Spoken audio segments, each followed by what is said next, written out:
We start with the name of Allah, praise be to Him. We humbly ask Allah to raise the rank of Prophet Muhammad sallallahu alayhi wasallam and his kind al and companions, and to protect his nation from that which He fears for them.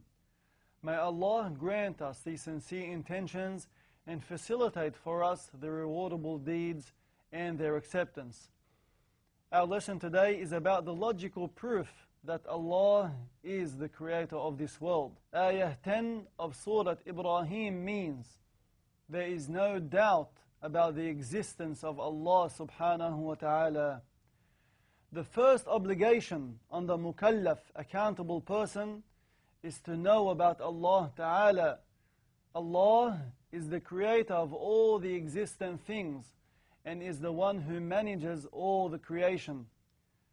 If with our sound mind we carefully think about all the creations and ponder about their existence, we must know that they have a creator who created them.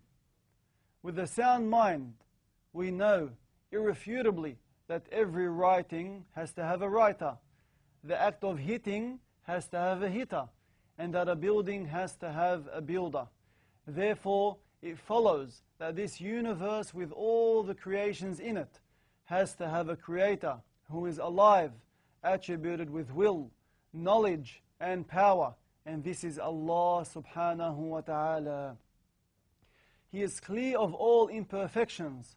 He is the one who does not resemble any of His creations, and nothing resembles Him. The sound mind does not accept the existence of an action without someone who carried it out.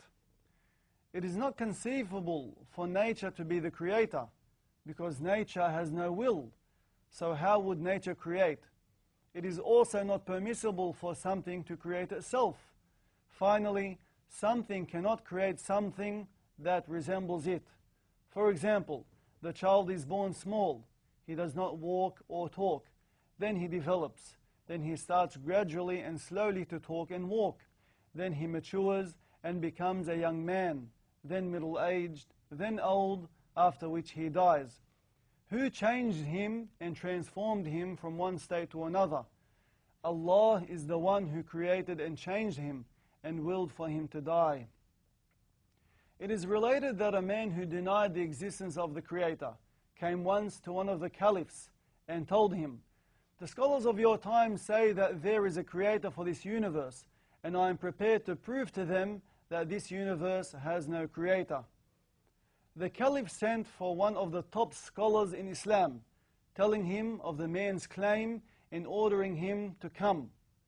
The scholar was purposely late. Then he came.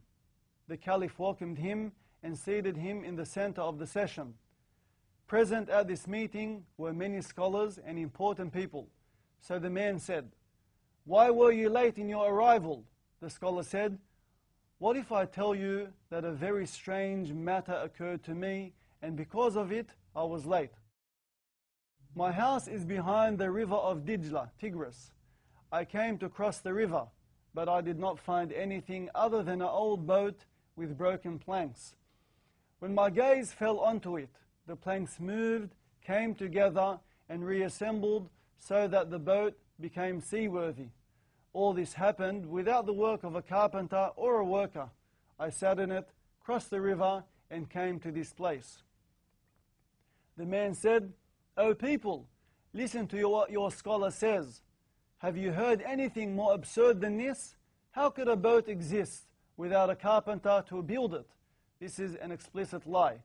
The scholar said, "O non-believer, if the mind does not accept the existence of a boat without a builder or a carpenter, then how do you say that this universe exists without a creator?" The man became silent.